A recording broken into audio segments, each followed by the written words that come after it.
La lluvia caía con furia sobre las calles de Madrid esa noche de otoño. Como si el cielo quisiera borrar todo rastro de humanidad. Javier, empapado hasta los huesos, vio a un hombre acurrucado bajo un portal, temblando de frío y con la mirada perdida en la nada. Sin pensarlo dos veces, lo invitó a su apartamento y al día siguiente descubrió que aquel desconocido no era solo un vagabundo, sino el catalizador de un secreto familiar que amenazaba con desmoronar su existencia cuidadosamente construida. Javier López, arquitecto de 32 años. Siempre había sido el hijo perfecto en la familia conservadora de los López. Su padre, un empresario retirado de la construcción. Y su madre, devota católica. Esperaban que siguiera el camino trazado: matrimonio, hijos, estabilidad. Pero Javier guardaba un secreto que lo carcomía por dentro. Desde la universidad, sabía que le atraían los hombres, pero lo había enterrado bajo capas de negación y relaciones superficiales con mujeres. Esa noche, al ver a Miguel, así se presentó el desconocido. Algo se removió en él. Miguel tenía 29 años. Era periodista freelance. Y había perdido su hogar tras una pelea con su compañero de piso. Solo necesito un sofá por una noche, dijo con voz ronca. Y Javier, impulsado por una mezcla de piedad y curiosidad inexplicable, accedió. Al amanecer, mientras preparaba café en su pequeño apartamento en el barrio de Malasaña, Javier notó detalles en Miguel que lo inquietaban. Una cicatriz en la mano derecha. Un tatuaje discreto en el antebrazo que decía libre. Y una forma de mirar que parecía leer sus pensamientos. Conversaron durante el desayuno. Miguel habló de su vida nómada. De cómo había huido de un pueblo en Andalucía donde su orientación sexual lo había convertido en paria. Mi familia me repudió cuando se enteraron, confesó con amargura. Javier sintió un nudo en el estómago.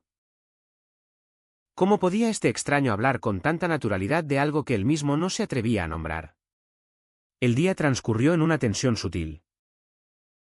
Javier tenía que ir a la oficina, pero dejó a Miguel en casa con la promesa de que se iría por la tarde. Sin embargo, al volver, encontró el apartamento ordenado, la cena preparada y a Miguel leyendo uno de sus libros de arquitectura. Pensé en quedarme un poco más. Si no te importa, dijo Miguel con una sonrisa que desarmaba. Javier, contra todo juicio, aceptó. Esa noche, sentados en el sofá, la conversación derivó en confidencias. Miguel contó cómo había luchado contra la depresión tras el rechazo familiar, cómo había encontrado consuelo en el activismo LGBT en Sevilla. Javier escuchaba, fascinado y aterrorizado.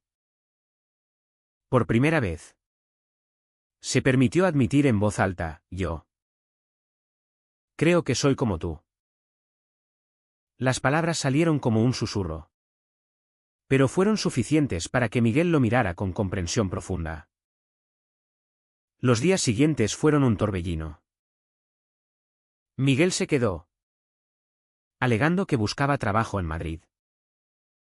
Javier, atrapado en una red de emociones nuevas, comenzó a cuestionar todo. Su familia lo presionaba para que se comprometiera con Elena, una amiga de la infancia que sus padres adoraban. Es hora de sentar cabeza. Hijo, le decía su padre en las comidas dominicales. Pero ahora, con Miguel en su vida, Javier sentía una libertad aterradora. Paseaban por el Retiro, hablando de sueños y miedos. Miguel lo animaba a ser auténtico, la vida es demasiado corta para vivir una mentira. Sin embargo, la tensión crecía. Javier notaba miradas sospechosas de sus vecinos. Y un día, su hermana Ana lo llamó. ¿Quién es ese tipo que vive contigo? Mamá está preocupada.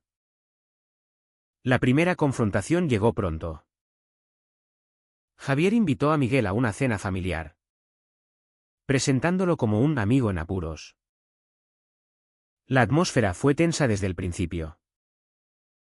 Su padre, don Carlos, interrogó a Miguel sobre su trabajo inestable. ¿Y qué piensas hacer con tu vida? No puedes vagar eternamente. Miguel respondió con calma. Pero Javier vio el fuego en sus ojos. Más tarde. ¿En privado? Su madre le susurró, ese hombre no me da buena espina. Javier. Parece diferente. Las palabras dolieron como un puñetazo. Esa noche, de vuelta en el apartamento, Javier y Miguel discutieron por primera vez. No puedes ocultarme como un secreto sucio, dijo Miguel herido. Javier, dividido entre lealtad familiar y deseo personal, replicó, no es tan fácil. Mi familia me destruiría si supieran. La relación se profundizó a pesar de las grietas. Javier comenzó a explorar su identidad, asistiendo en secreto a reuniones de un grupo de apoyo LGBT que Miguel le recomendó. Allí, oyó historias similares, rechazos, soledades, pero también triunfos. Sin embargo, el conflicto interno lo consumía. Cada llamada de Elena era un recordatorio de la vida normal que podía tener. Te echo de menos, le decía ella, ignorante de la tormenta en su interior. Javier se sentía traidor, a Elena, a su familia, y ahora a Miguel, con quien compartía momentos de intimidad emocional que lo hacían sentir vivo por primera vez. Una noche, tras una discusión acalorada sobre el futuro, Miguel besó a Javier. No fue pasión desenfrenada, sino un gesto tierno que sellaba una conexión profunda. Javier se apartó al principio, aterrorizado. Pero luego cedió. Fue el comienzo de algo irreversible.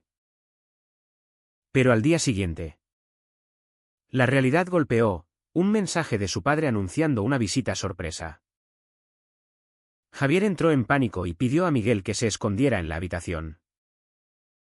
Solo por esta vez, suplicó. Miguel accedió, pero con resentimiento en la mirada. Durante la visita, don Carlos notó algo extraño. Hijo, pareces distraído. ¿Todo bien? Javier mintió. Pero el peso de la decepción se acumulaba. La tensión escaló cuando Javier descubrió un secreto de Miguel. Revisando accidentalmente su teléfono, un acto de desconfianza que lo avergonzaba. Vio mensajes de un exnovio en Andalucía. Vuelve. ¿Te necesito? Decía uno. Miguel explicó que era del pasado. Pero Javier se sintió traicionado. Me usas como refugio temporal, acusó. Miguel negó. Pero la semilla de la duda estaba plantada. Ese incidente abrió una brecha. Javier comenzó a cuestionar si su decisión de abrirse era correcta. Si el precio de la autenticidad valía el dolor. Al final de esta primera etapa, Javier se encontraba en una encrucijada. Su trabajo sufría, sus diseños, antes impecables, ahora reflejaban su caos interno. Una noche, solo en la cama mientras Miguel dormía, pensó en el costo, perder a su familia por un amor incierto. Pero también en la liberación de ser él mismo. La lluvia volvía a caer fuera, recordándole esa fatídica noche. ¿Valdría la pena el riesgo? Los días se convirtieron en semanas. Y la relación entre Javier y Miguel se transformó en un delicado equilibrio de amor y conflicto. Javier, aún luchando con su identidad, empezó a integrar a Miguel en su rutina diaria. Salían a correr por el Parque del Oeste al amanecer, compartiendo silencios cómodos que hablaban más que palabras. Pero la presión familiar no cesaba. Su hermana Ana, siempre la más perceptiva, lo confrontó en una cafetería. Javier, ¿qué pasa contigo? Mamá dice que has cambiado, que pareces distante. Él evadió. Pero Ana insistió, si hay algo que no nos cuentas. Sabes que puedes confiar en mí. Javier sintió el impulso de confesar. Pero el miedo lo paralizó. ¿Y si Ana, casada y con hijos, lo juzgaba como el resto de la sociedad conservadora española? Miguel, por su parte, enfrentaba sus propios demonios. Su trabajo como periodista lo llevaba a cubrir historias de discriminación LGBT, lo que avivaba sus heridas pasadas. Una tarde, regresó agitado tras una entrevista con un joven expulsado de su hogar por ser gay. Esto es lo que pasa cuando la gente no acepta la verdad, le dijo a Javier con voz temblorosa. Javier, empatizando, lo abrazó. Pero internamente se preguntaba si él sería capaz de enfrentar lo mismo. Esa noche, decidieron dar un paso adelante. Javier asistiría a una manifestación del orgullo en Madrid con Miguel, disfrazado de anonimato entre la multitud. Fue liberador ver banderas arcoíris ondeando, oír discursos de empoderamiento. Por un momento, Javier se sintió parte de algo mayor. Pero al volver, un vecino los vio besarse en el portal. Al día siguiente, un anónimo en el buzón: cuidado con lo que haces. Pervertido. La traición llegó de donde menos lo esperaban. Elena, sintiendo el distanciamiento, visitó a Javier sin aviso. Lo encontró con Miguel, en una escena inocente pero íntima, cocinando juntos. Elena, inteligente, conectó los puntos. Javier, ¿esto es lo que has estado ocultando?, preguntó con lágrimas. Él, acorralado, admitió la verdad. Elena se sintió traicionada: te usé como excusa para mi propia infelicidad. Pero tú nunca me quisiste. Salió furiosa, amenazando con contárselo a la familia. Javier entró en pánico. Miguel lo calmó: es mejor que sepan de ti, no de chismes. Pero Javier no estaba listo. Llamó a Elena, suplicando silencio, ofreciendo amistad eterna. Ella accedió. Pero a cambio de distancia: no quiero ser parte de tu doble vida. El conflicto ético se intensificó. Javier, en su trabajo, diseñaba edificios sostenibles, simbolizando estabilidad. Pero su vida personal era un terremoto. Un día, su jefe lo felicitó por un proyecto. Pero añadió: mantén la cabeza en el juego. López. No queremos distracciones. Javier se preguntó si su orientación afectaría su carrera en un sector tradicional. Mientras, Miguel recibió una oferta de trabajo en Barcelona, cubriendo derechos humanos. Podríamos mudarnos juntos, propuso entusiasmado. Javier vaciló, dejar Madrid significaba cortar lazos familiares. No puedo abandonar a mis padres, replicó. La discusión escaló, Miguel acusó a Javier de cobardía. Javier a Miguel de egoísmo.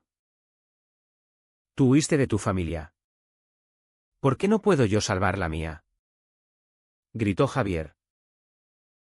Miguel, herido, empacó una maleta. Si no luchas por nosotros, no hay futuro.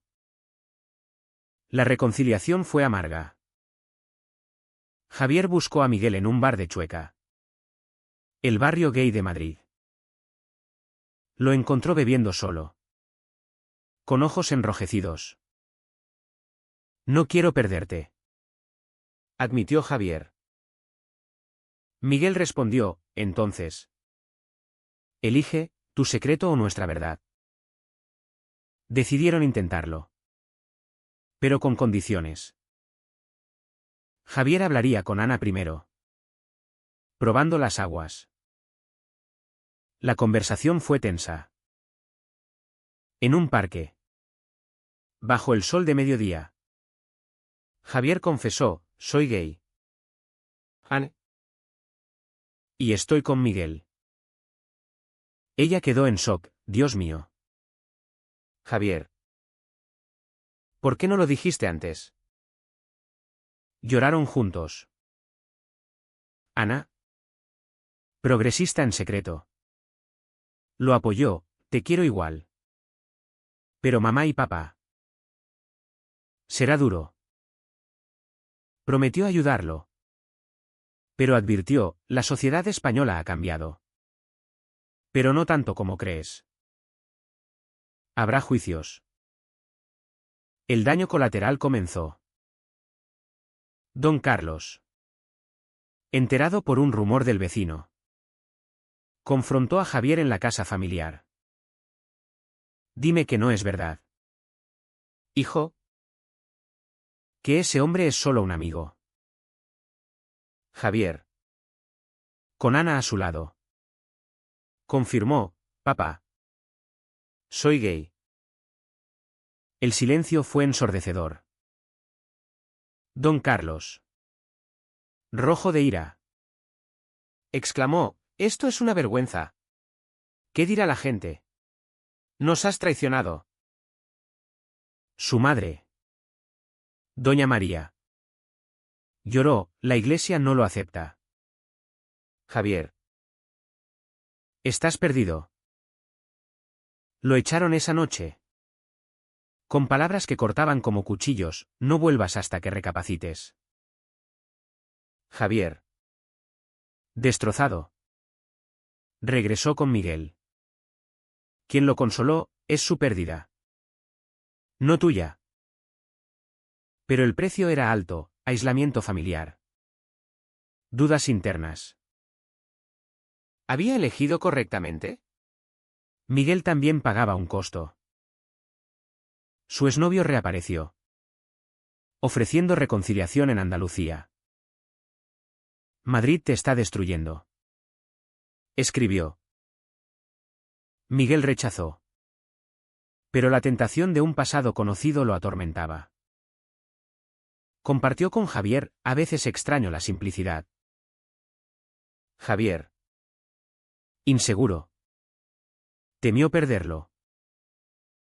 Decidieron fortalecer su vínculo asistiendo a terapia de pareja en un centro LGBT. Allí, exploraron matices, el trauma de Javier por la represión, la impaciencia de Miguel por el activismo. Salieron más unidos. Pero la sociedad acechaba. Un artículo de Miguel sobre discriminación fue publicado, mencionando anónimamente su relación. Alguien lo conectó con Javier. Y pronto, chismes en el trabajo de Javier, colegas susurrando. Oportunidades perdidas. Al cierre de esta fase, Javier reflexionaba en soledad. Caminando por la Gran Vía, Vio parejas heterosexuales felices, envidiando su normalidad. Pero también vio a una pareja gay de la mano. Sin miedo. ¿Podría ser eso para él? El alto trago amargo de la libertad lo hacía cuestionar, ¿valía la pena el dolor por la autenticidad? La escalada de conflictos alcanzó nuevos picos cuando la familia de Javier contraatacó. Doña María, impulsada por el miedo y la fe, organizó una intervención con un sacerdote amigo. Invitaron a Javier a casa bajo pretexto de reconciliación. Al llegar, encontró no solo a sus padres y Ana, sino al padre Ruiz, quien habló de pecado y redención. Dios te ama, pero debes renunciar a esta vida desviada, dijo el cura. Javier, furioso, defendió, esto no es una elección. Es quien soy. Don Carlos intervino, si persistes, te desheredaremos. No queremos un hijo que nos avergüence. Ana intentó mediar, pero fue en vano. Javier salió herido, sintiendo el peso de la tradición católica española que aún permeaba la sociedad.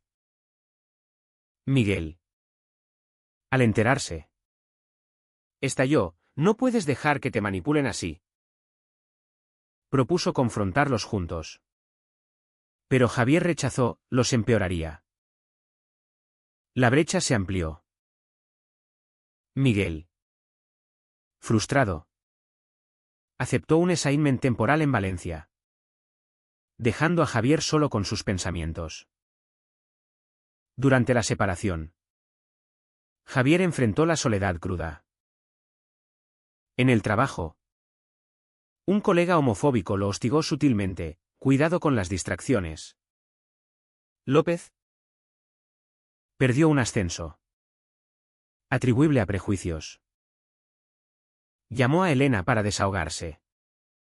Pero ella, aún dolida, cortó, resuelve tu vida primero.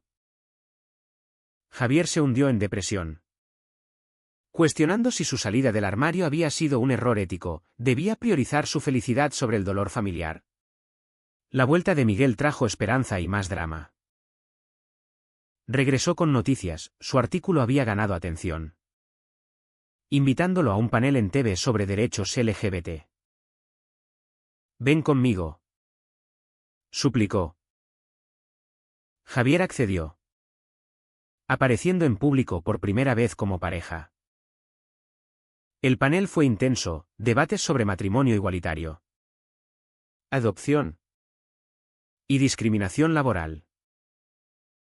Javier habló tímidamente de su experiencia, ganando aplausos.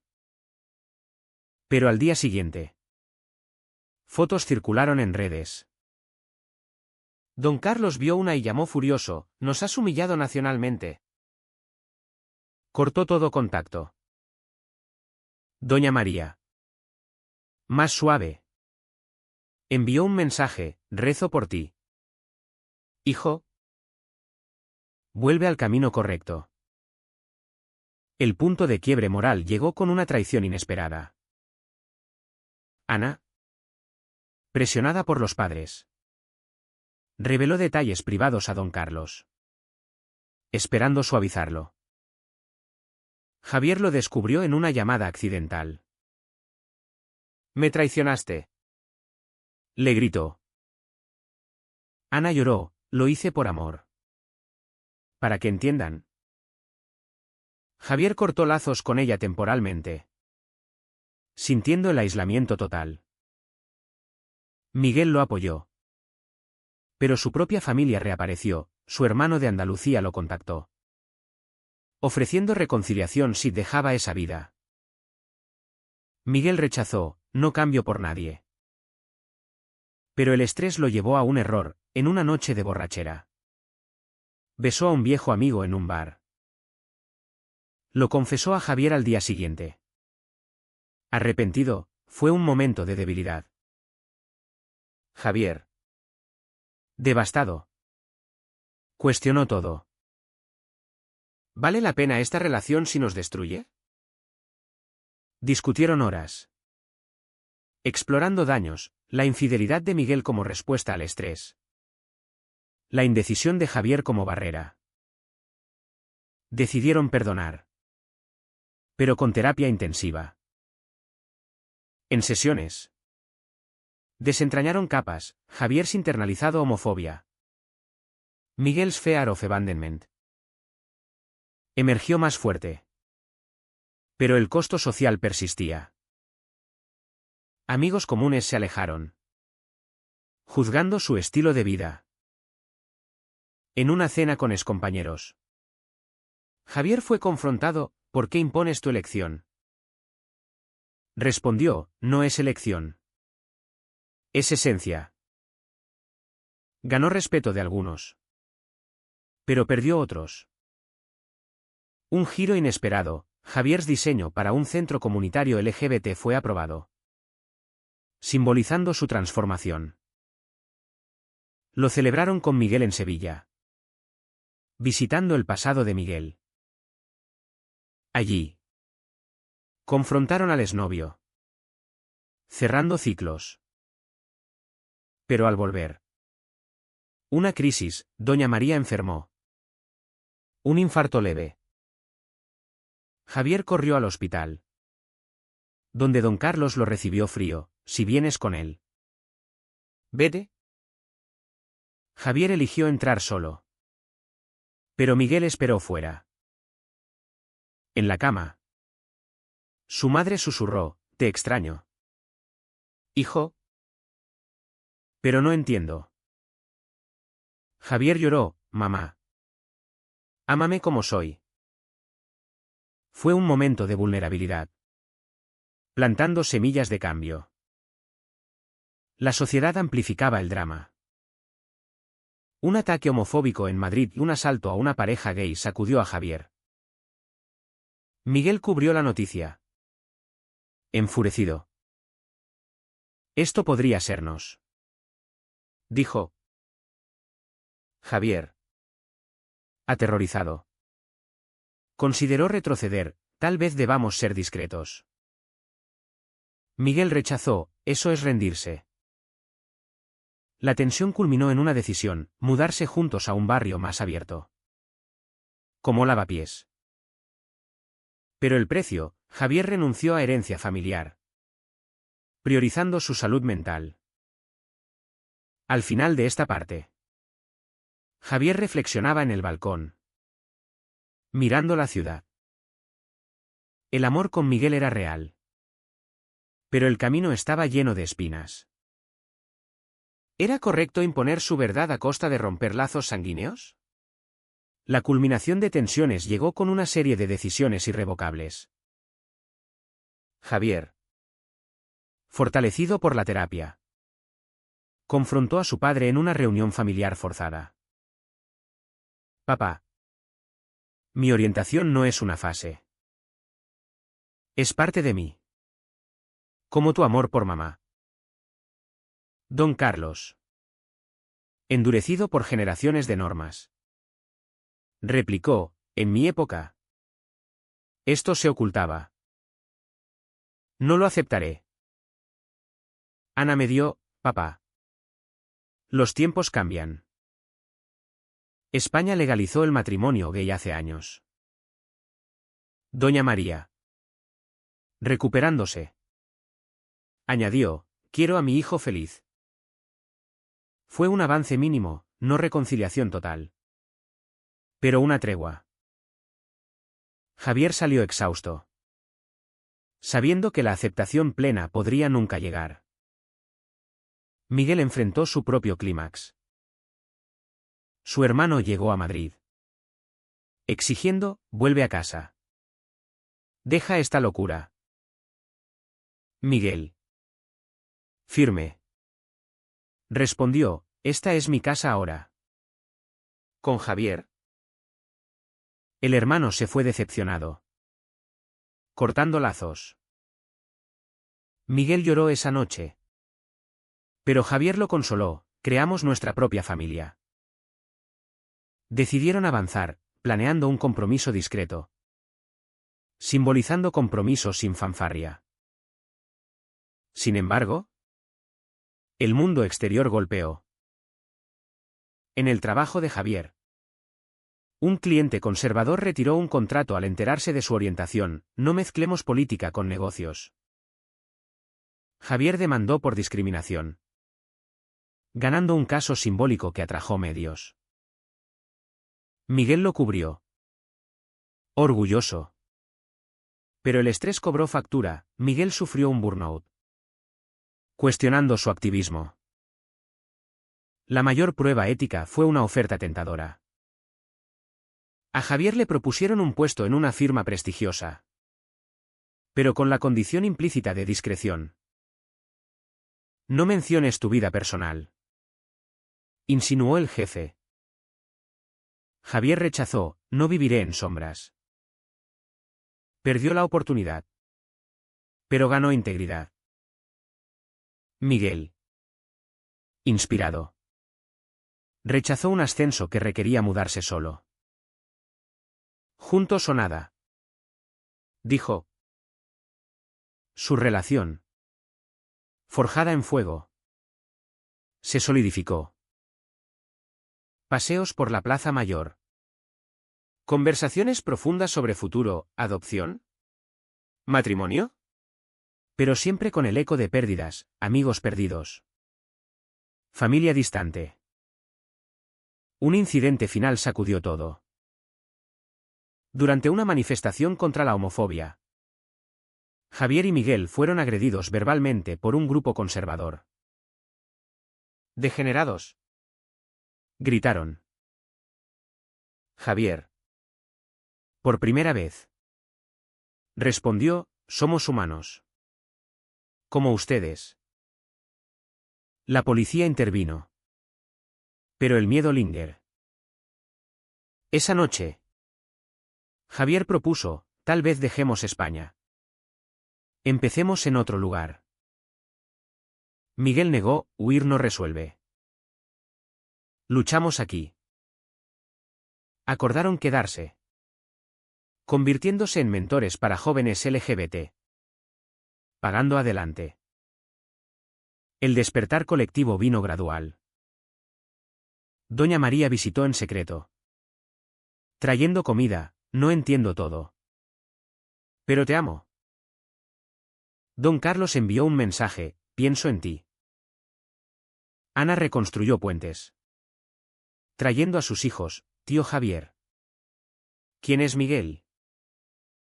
Fue un comienzo.